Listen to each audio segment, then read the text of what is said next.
get on with our little conversation. You know, we had worked on a little bit of a talking, points Hmm.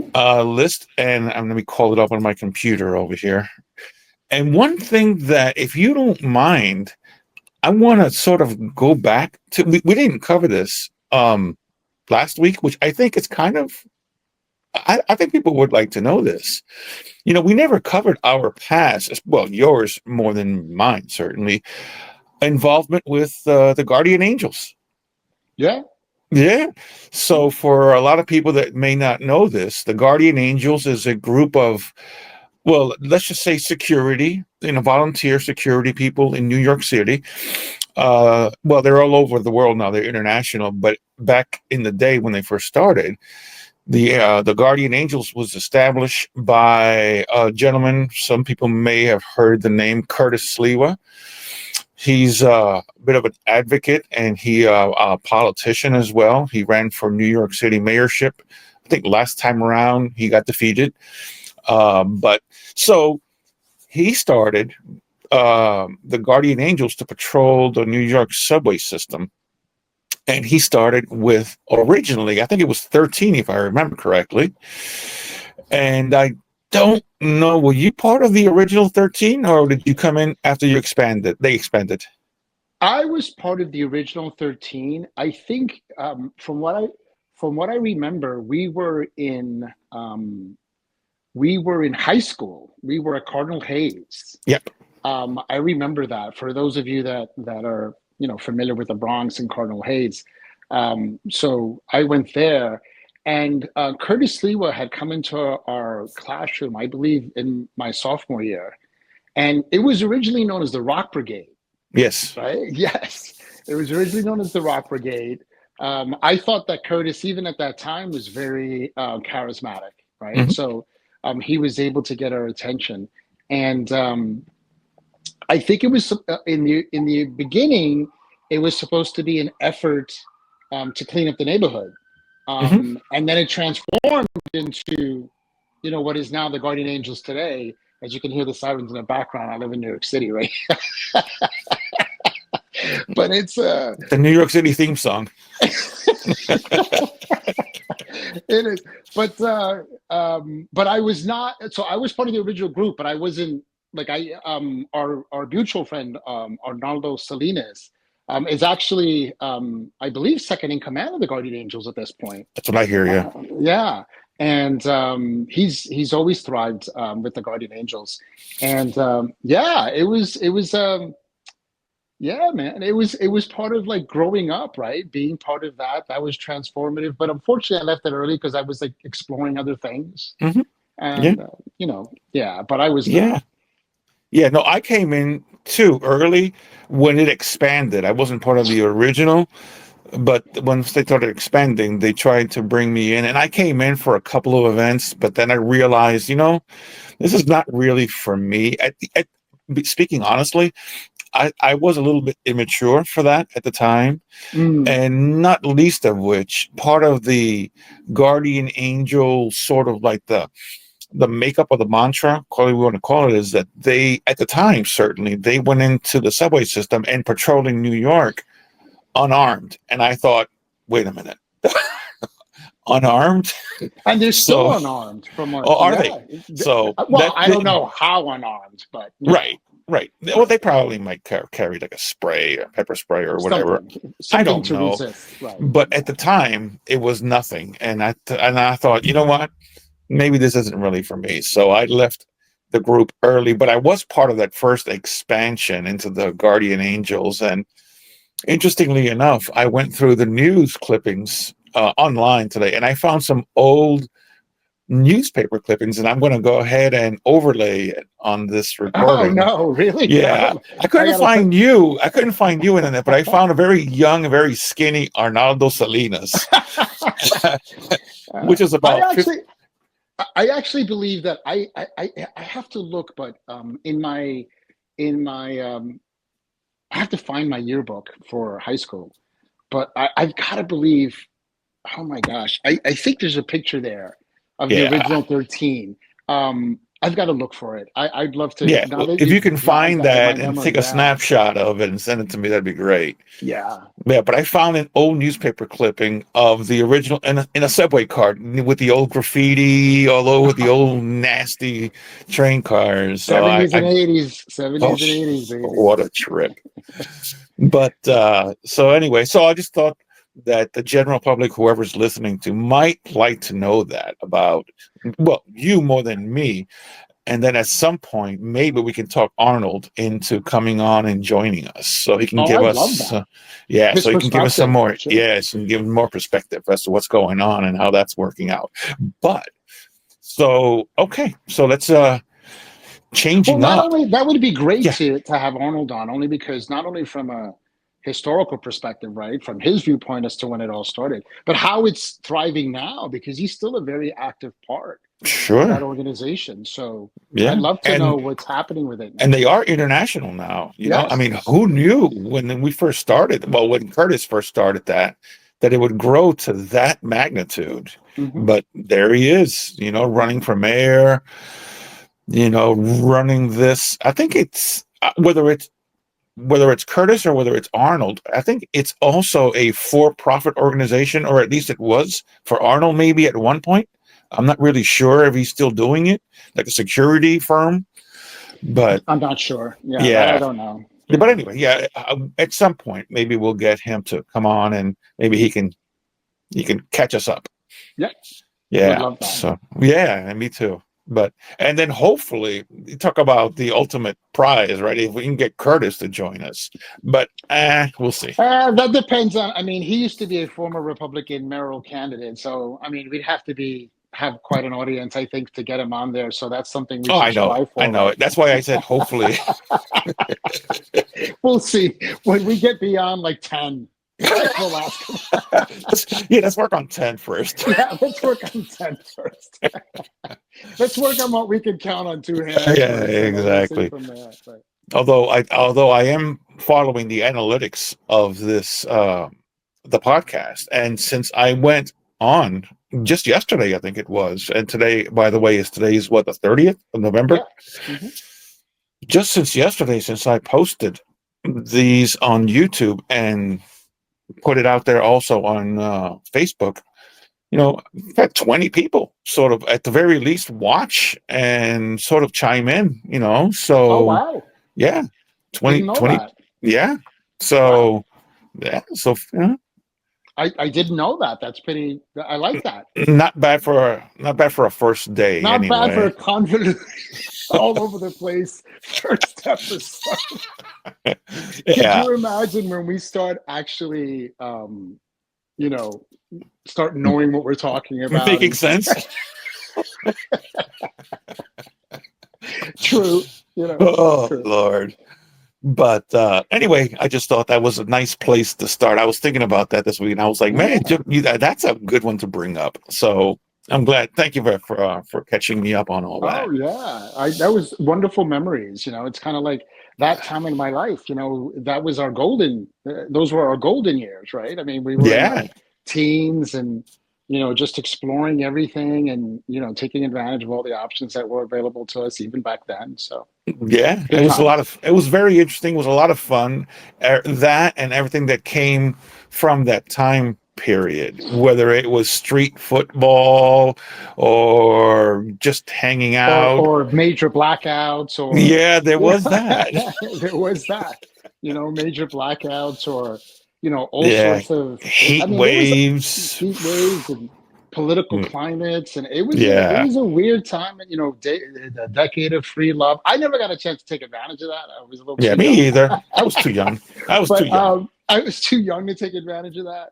But It was we could crazy, always. especially the summer of '77. For anybody who's not aware, the well, 1977 in New York City it was an anomaly unto itself. It's like nothing I've ever really ever experienced again. It was wild. It was just it really defies encapsulation or description because there was so much going on. And I hinted at during where I posted the first podcast, Hmm. a little clip of the newspaper with David Berkowitz, the son of Sam Killer, going Oh wow, around blasting people. that So was in '77. yeah, that was 77, How old was I? I was 16 in seven. How old were you in '77? probably 15. 15. Yeah. Yeah. Wow. So yeah, summer of 77 was insane because of there was that. There was the heat wave. There was the blackout. Didn't the Not Yankees least win a championship the that year as Yankees well? went back and won the World Series for the first time. I think it was in about 20 years. I think it was something like that. Right. So New York City was a mess to start with, and now you throw that on top. Right. And I remember also, I remember literally walking down the street, uh, and news broke of Elvis Presley dying, also dropping dead. Yes. And Exactly. I remember at that moment, I don't know if there was somebody who yelled it out of a window or something, and the neighborhood stopped. My neighborhood where I was walking, just literally everybody stopped walking for a quick moment to sort of, I guess, take that in, because even though Elvis Presley was not exactly the ace entertainer, the number one entertainer in the Latin community, everybody knows who Elvis Presley is Right. or was. Right. So I remember that when that happened and somebody yelled that out of a window, the entire neighborhood just stopped for a quick moment. And everybody just sort of like, you can see everybody thinking about this moment in their lives. And then, of course, then they continued on with their lives. but it was, As most but people 70, normally do. Right. yeah, Yeah. but 77 was a wild freaking year in New York City. And that's only just some of the stuff that I remember that, but it was a wild time. And, but, and I'm a better person for it. So, you I know, think I agree with that. I think that, I mean, there's this old but overused adage, and it sounds corny, but um, tough times create tough people, they right? do. Yeah, And tough people last. And but we were also smart enough to understand that we needed to take advantage of our opportunities that were available to us at the time. And there weren't many, but at least we were smart enough to do that. yeah, And in our own way, we it's kind of like to the conversation that we had on the last episode, right? We're children of the '70s and '80s, and um, mhm, some every generation is going to say the same thing about their time, right? yeah, Change is always sure.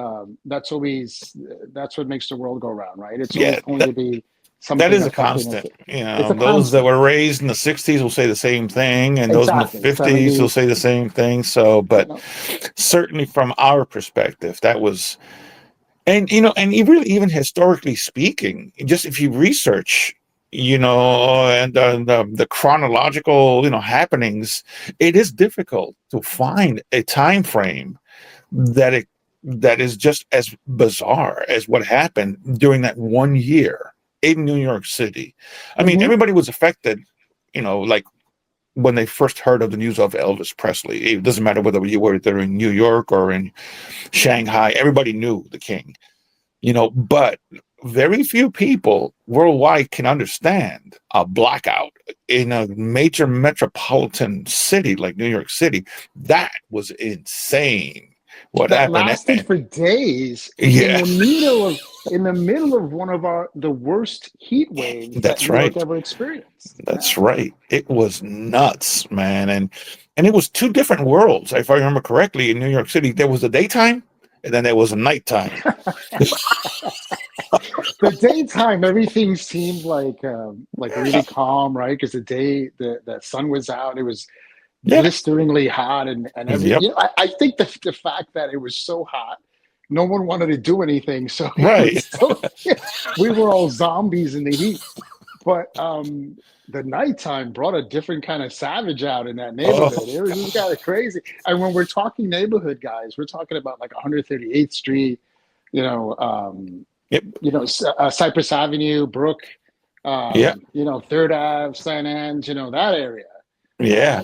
South Bronx. So Right. it's Where the cops didn't want to go. cops didn't want to go. Old Puerto Rican theater, Oh, that was yeah, standing there. man. The old Woolworths, like some crazy times back then. But you Yeah, know, man.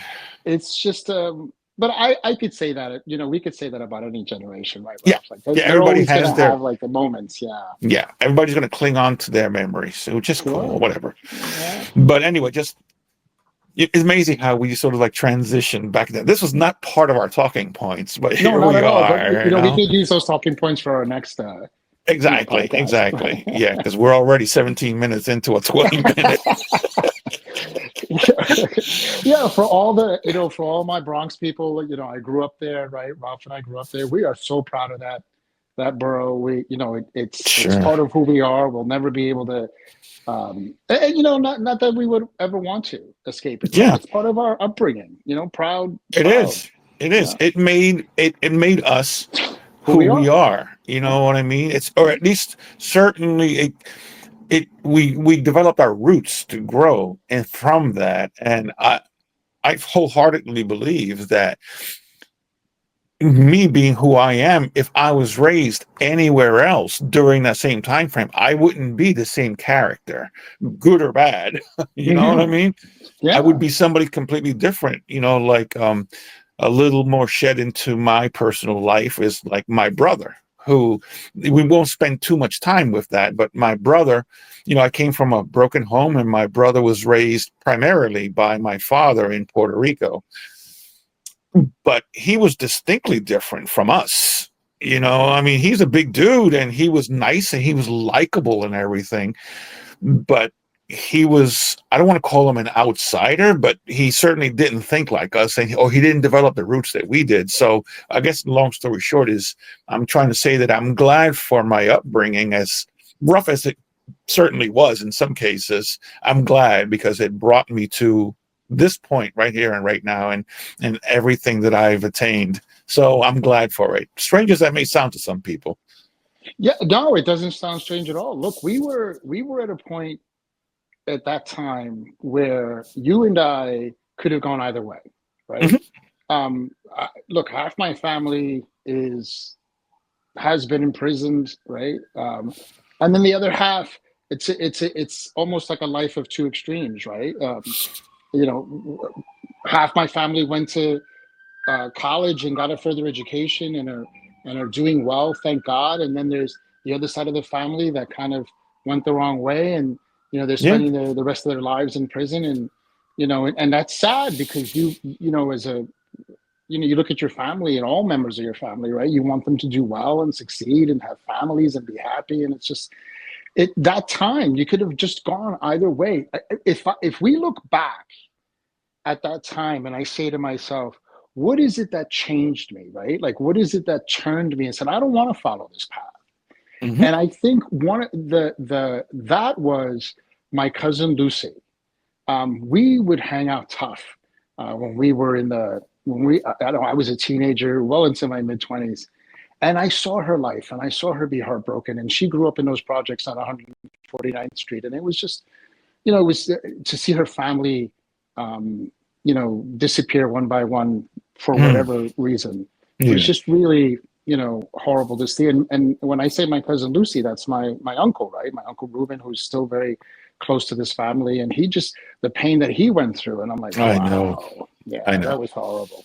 What was Yeah. your defining moment to say, you know what, I didn't want to be part of this anymore?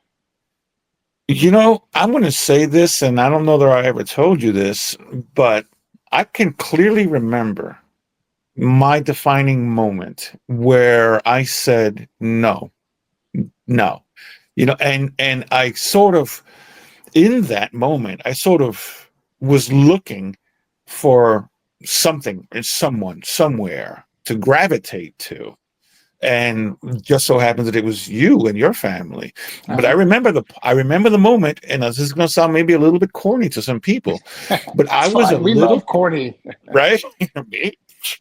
So I remember I was watching. I was I was kid, little kiddo, knee high to our grasshopper, and I was watching actually an episode of Sesame Street. I was a kid. I was enjoying Sesame Street. And it was watching the opening credits with the music and the kids running around barefoot in the grass in a park, which obviously was not New York City. But I remember No, thinking, right? But I remember no. thinking it could have been Central Park. But I remember thinking, that's what I want. That's what I want. And I remember looking out my window and seeing what I saw in the concrete jungle and thinking, no, that's it. I do not want that. But I was sort of either naive enough or whatever enough. I knew that I had to wait. I just couldn't get up and go. You know what I mean? So Mm, I bided my time, and when the time presented itself, I took it and I moved. But that was, to me, that was my defining moment. I was just a little kid and I watched that episode of Sesame Street with the music. I don't even remember what happened with the show, but I remember just that particular moment was I said, that's what I want. I want to be a kid. I don't want to, I want to kid, live a carefree, sort of like, I don't know, wholesome life, which I don't know that I ever did that, but that's what changed me. That's the mm, moment where I said no to this kind of a life. And now to, to touch on that a little bit, it wasn't very much longer after that. I was still I couldn't have been more than 6 or 7 years old, I don't think. Right? My mom had family over to our apartment, and as Latino families generally do, you're having this party and there's music and there's dancing and beer and everything. And I'm sitting there and I'm watching everybody, and I'm thinking, this is not for me. This is just not. This is just. I'm not. At the time, I don't think that I was judging them, and I'm certainly not judging them now, I don't think, but I knew that that wasn't for me. There came a moment where the music stopped and it was quiet, which was like, that might have been like, that might have been God just pausing everything for a moment. And I used that moment, and I got up in the middle of the living room, and everybody sort of moved from the center because the music had stopped. And I remember telling everybody, unless you people change, I said, one of these days I am going to disappear and you'll never see me again. And that was kind of profound for a kid to tell that mm. to, for, uncles and aunts. Of course, they were looking at me like, who in the hell is this talking to us like this? But I told them, this is not a life. I didn't use the words a productive life, but I said, this is not a good life. And if you guys will not change, one day I will disappear. And true to my word, they never changed. And I did disappear. And I'm not saying that I'm proud of that, but that's what happened. I just waited for my moment. And the moment was when I could join the military and leave. But it all stemmed from that little moment of Sesame Street. So you can either credit them or blame them. I don't. Well, yeah, and it's funny because people, when they hear us, right, they're going to say, "Well, you were, such an ungrateful person. You didn't want that, and so on and so forth." And it's not that we didn't want it. Like I am so proud of what my parents were able to accomplish, Mm-hmm, and what they were able to bring to my life, right, and what they mm-hmm. taught me. But at the same time, there were members of our family that all they wanted to do was drink and sit around and Yeah. not really work, and they had limited ambition, and it's just, the best thing that our parents ever gave us was an education, right? They Yes. provided that for us, Yes. and they gave us, and they gave us the will to say, look, that's power. The second Mm-hmm. that you're able to educate yourself and open your world to other things other than what's in this neighborhood. Like my parents knew they were limited, right? Yeah. But they gave us what they could. Right. And I'm so glad that they did, because it set us on a Mm-hmm. different path. Sure. Um, and they understood that. Yep. And not that we're not grateful, but we just wanted something different. And that's what every That's it. generation, Sure. right, has to do. They have to be curious about the future and not be afraid of it, and want something different, and not be settled, and not be happy with uh, you know, I'm glad I have a very content life. But Mhm. there are times where there's an ambition in me where it's like, you know what, I want more for myself and my family, and not just monetarily, right? Just experiences to me are very important. I want them to travel the world. I want them to know what's out there. I've never sheltered my children. Yeah, You know, and that's one of the best things that our parents ever did. They protected us, but they never sheltered us. right. Big They let us difference. see this, they let us see this world as it Exactly. was. Yeah, Right. Yeah. exactly. My mom had limits for me, but she never tied me down. So Mm. we can walk the neighborhoods and we can go to wherever it is, but at a certain time, I had to be home. Yes. But Yes. We during all had to those, be home. yeah, exactly, right? So, but during those daylight hours, I can literally go anywhere, whether it was walking over to your neighborhood or hell, I went to high school in downtown Manhattan and I lived in the South Bronx. So that in itself that's a mind blowing experience Sure. every day Getting on a traveling the train. subways. Oh my God. But That is a mind blowing experience back then. Oh my yeah, word. man. So, again, it was, it really was a, a wonderful thing that happened to me because, again, it brought me to this point in my life. And I have no real regrets. And if None. honestly, and if somebody could just say, what would you change? Could you change? It'd be nothing I would change. That would be it because it turned out exactly the way it should have for me to end up how I am right now, for the better or for worse. You know what I mean? I am who I am, and any change in any of that past or any events could have easily have changed me for the worse. Sure. And so, or for the better, but I'm glad I am who I am, and I'm glad for our experiences. Whether it was the guardian angels, or again, whether it was touch football, which a lot of people probably don't understand. But it was Well, now it's called flag, right? Because you can't touch well, anybody yeah, anymore. Right? yeah, whatever. And our idea of touch football, by the way, was not touch. It was Coliseum type football. We're talking like brutal Man, between my gladiator brother and type me, football. especially my brother, man, he would lean into somebody. I touched you. Yeah, we're talking about street football, people. Like when you're growing up in the Bronx in the 60s and 70s, you didn't. I mean, I'm sure there were fields. We just didn't know where they Yeah, were, and we just played in the street. So yeah, it's like a touch would end up with you, in a gate, yeah. or a Thrown into touch a would car. or thrown into a car, or or actually into a garbage can, you Whatever. know, Exactly. whatever. That There was a were lot no of fun. rules. There It were was a no lot of fun, rules. and It was a and a lot lot of of fun. people that don't understand the New York City. And when we say street football, we don't literally mean in the streets.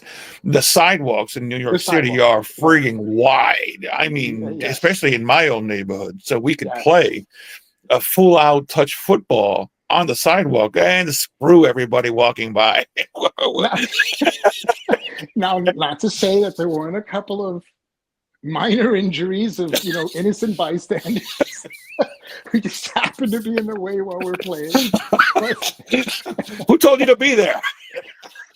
on their way to work, boom, they get hit with a football. Oh, Oh, too woo, funny. oh I boy, just boy, boy. that's a great point to end it on, Ralph. I think it's like I know we started out with certain points today, but Yeah, those man, points are I going to have love to wait. flashing back. Yeah, they're gonna have to. Yeah, I I know love that flashing that's back, guys. Yeah. yeah. So these points will wait, and we'll just tackle them later on. See what I did there. So this was fun to sort of make a throwback and reminisce. And but yeah, this was completely unscripted. I didn't really mean for this to come out, but it did, and I'm I glad it think did. these are the best. I don't look. You know what? I like this. I like the fact that we're kind of just talking about whatever comes to mind. If it connects with people and it makes sense to them, Yeah. and I understand that we're jumping from subject to subject to subject, but we're not pretending to be experts here, right? We're just Mm, talking as two friends. exactly. So it's like if you enjoy it, fantastic. If you agree with it, great. If you don't, Yeah. that's great too. Yeah. It's you're Yeah. certainly entitled to that. Yeah. But we're just putting Ralph and I our goal here is to just put out content Exactly. ourselves so that Just we can talk and stay connected, and hopefully that's the whoever point. listens to this, right, That's the can main point, is yeah. to reconnect, Hmm. keep talking, reminisce, and yeah, and if we can stick to some points, which we haven't so far, then so be it, even better. But yeah, I'm glad we did this, and maybe for next time around, we'll stick to some of these points talking points that we It's had coming. Structure's addressed. coming, people. Structure's coming. Don't worry about it. Hang in there, hang in there. And in the meanwhile, if you see us playing in the streets, do not get in the. Do not get in the way, or you're going to get a football in the back of your head. Take care, All everybody. right, bro. We'll talk to You you have a later, great pal. week, and we'll talk to you soon, man. Take care. Bye-bye. Goodbye.